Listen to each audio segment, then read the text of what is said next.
Last lesson we talked about the seasons, how experiencing the full breadth of each season and finding the beauty even in the darker seasons gives us a key to embracing the depth of human experience. Today we're going to talk about colors, how embracing each type of color and each mood that it implies allows us to experience the depth of human emotion.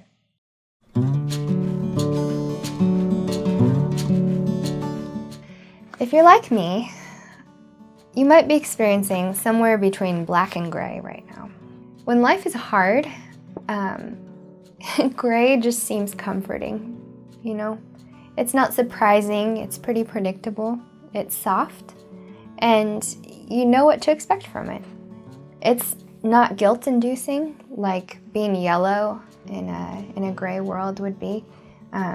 It's not angry, it's just there. And sometimes that's brave to just be there. The thing is, human emotion includes all of the colors. We have to embrace the full spectrum in order to truly live. And this is part of our healing. To embrace the idea of getting out of your gray and into a new color, that's the next step of truly living. I'm going to talk about what each color signifies in terms of mood and tone. You might have your own associations with color, and keep aware of these things. As I hold up a color, notice how you feel about it. Maybe it evokes a memory of an object you possessed in your childhood, or maybe it evokes a sort of feel as you're looking at your screen. Notice these things because it'll help you communicate your own emotions through color. This is the warm spectrum. It includes a full breadth of red, orange, yellow, and all the colors in between. The warm spectrum includes emotions like love, passion, and anger, strong emotions that are included in red. It includes interesting emotions that are in between, like confusion and excitement in orange. And yellow is a softness sometimes, but it's also a brightness and excitement and happiness and things like that.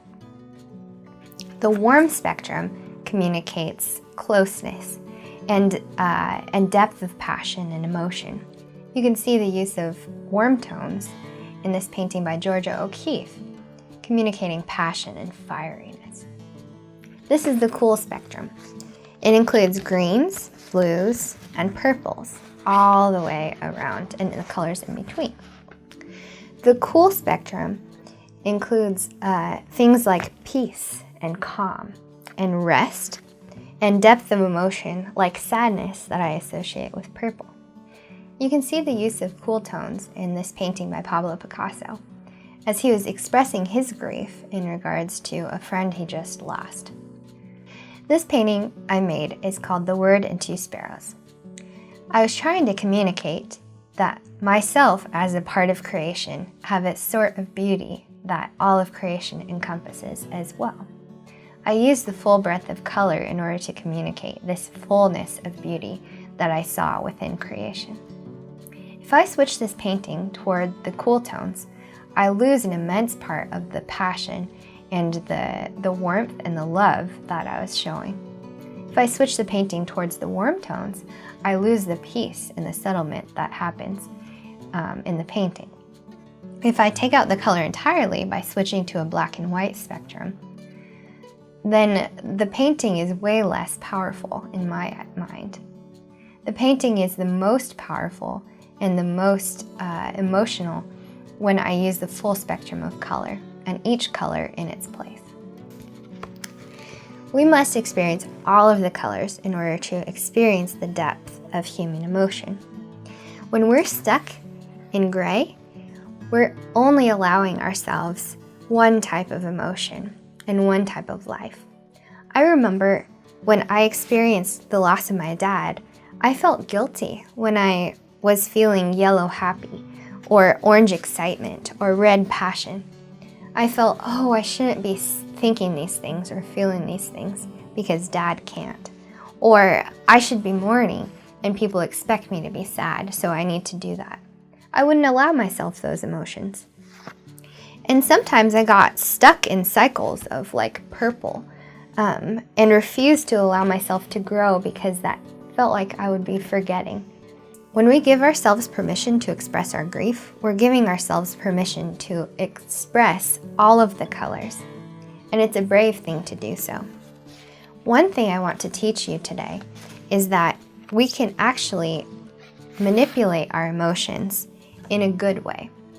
We can say, today I feel like gray, but I'm gonna try on yellow for size.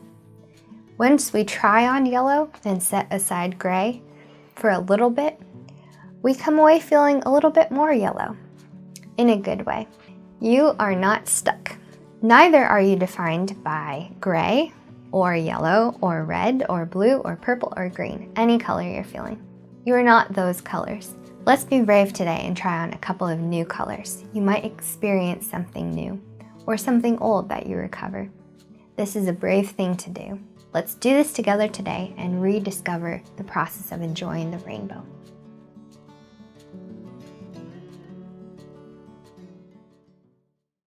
Picasso made figurative self-portraits, not realistic ones. When he emphasized something, it meant something about the character of that person.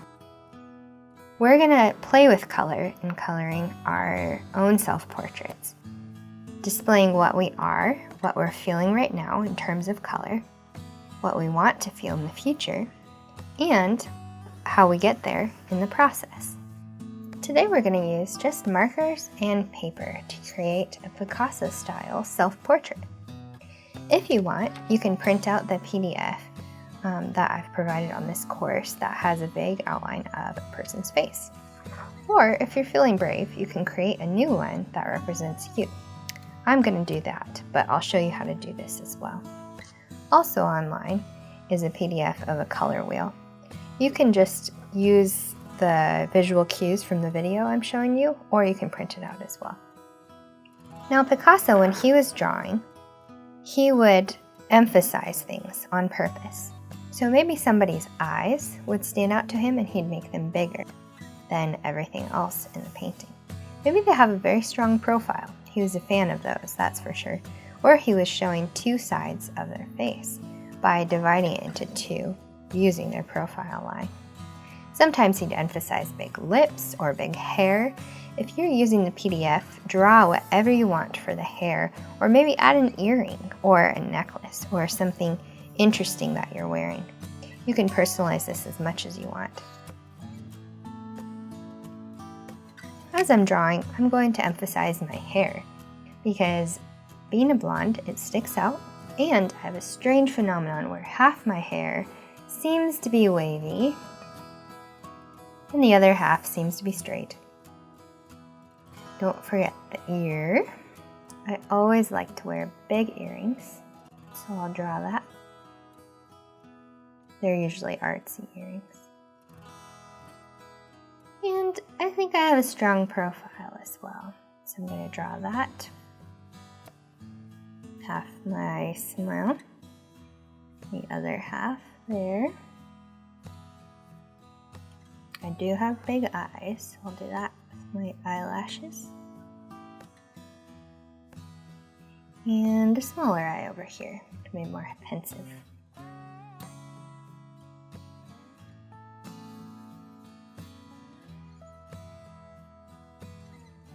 I like to wear jewelry, so I'll give myself a nice necklace. And there's a neckline. So this is Picasso style me. Alright. So taking our color wheel, go ahead and examine and decide what color you're feeling like now. For me, I'm more feeling on the purple gray side. So I'll pull these two on that side, and then identify, using the color wheel, what colors would you like to be in the future?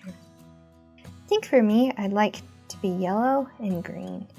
To me, yellow is joy, and for some reason I don't feel very joyful in my life right now. And green tells me that there's growth going on. So I want to experience joy and growth, so I'm going to pull those two aside. Now I'm going to use purple and gray on this side of my portrait. I'll use yellow and green on this side of my portrait. We'll not let the colors meet because we'll do something in between, but I'll tell you that when we get there. So to color, sometimes I like to make shapes. Picasso was really good at this, using shapes in bold color. So I have some gray there, gray in my hair.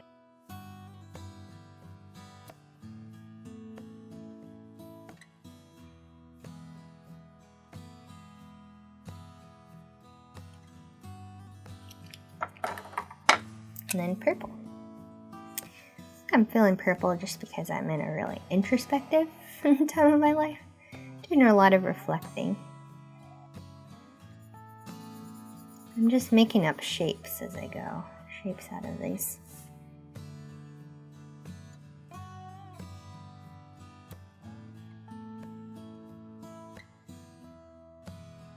Alright, on the other side, we can start adding in the colors that we want to feel. So for me, that's yellow, that joy that I was talking about.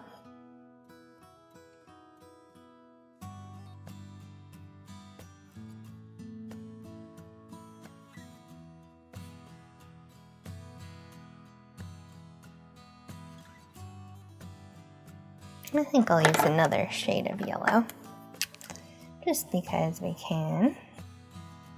This one's more toward the orange side, so that's a little more warm.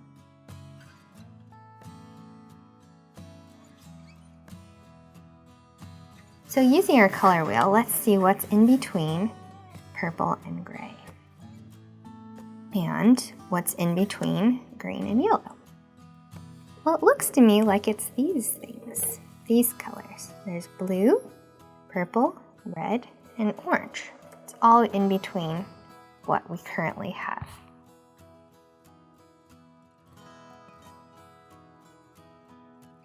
So I'm lining up my markers. I see that this is dark and this is light. So I'm going to line up the colors according dark to light. Now if I line these up, this tells me the progression that will get me from here to here. First, I must pass through some darker colors, some blues. That tells me that sadness is a very important part of my journey. I need to let myself feel sadness in order to move on to the next steps. These reds tell me that I need to feel passion.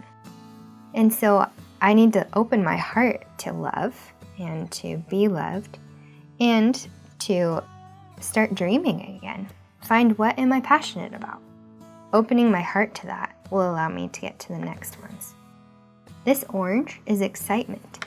So finding things that I want to do that make me excited could be a next step. And this pink is just pretty. I thought it would be a good in-between here. To me, that's a softness of love. So I'll put that in there too. That shows me that's the next step. So as I go and use these colors in the in-between, think about what you might do in order to help yourself feel that color. What do you need to do in order to help yourself feel blue? To let yourself cry?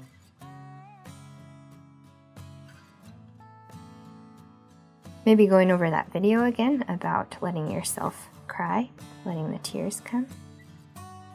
If you haven't already cried, letting it out might be a really helpful step for you.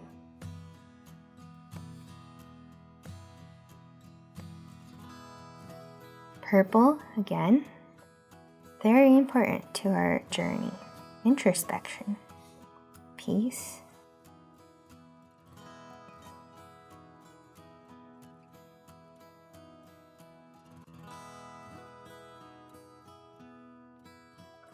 As we head more towards red, think about what you can do to begin to rediscover what you love, what you enjoy, what gives you life. I think for me, I need to do more art just for myself, not for the sake of anybody else. I need to go on more walks. There are things that I enjoy. Spending more time with friends. Red is passion. So for me, spending more quality time with my husband.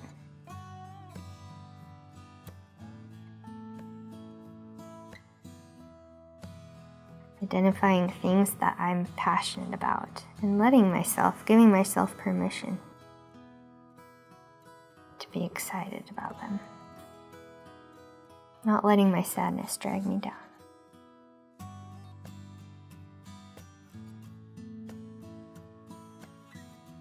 And finally, excitement. What gets me excited? Honestly, at this point in my life, I'm really not sure anymore. Rediscovering these things will help me grow and heal.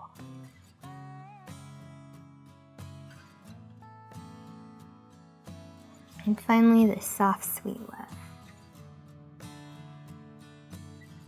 Finding more time with my husband. Filling in the gaps with friends. Investing my time in them. Not in my sadness.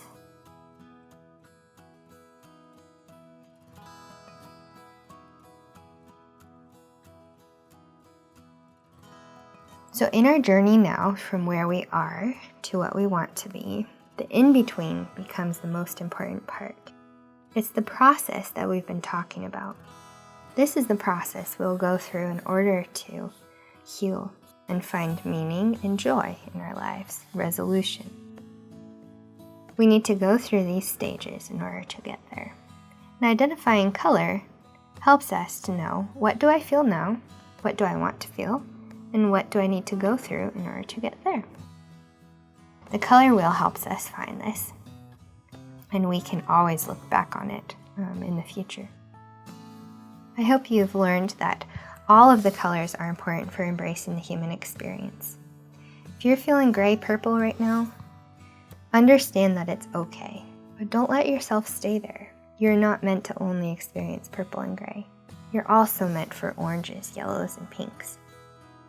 If you're feeling these things and confusion, feeling overwhelmed, I want to give you permission to find calm and rest in blues and purples. These things will come, but only if you give permission. I hope you look forward to experiencing the whole rainbow. Picasso spent a long time in blue, but he didn't stay there. He also branched out into bright colors. He had seasons of life in terms of color, and he let himself experience them all. And you can too. And don't forget to sign.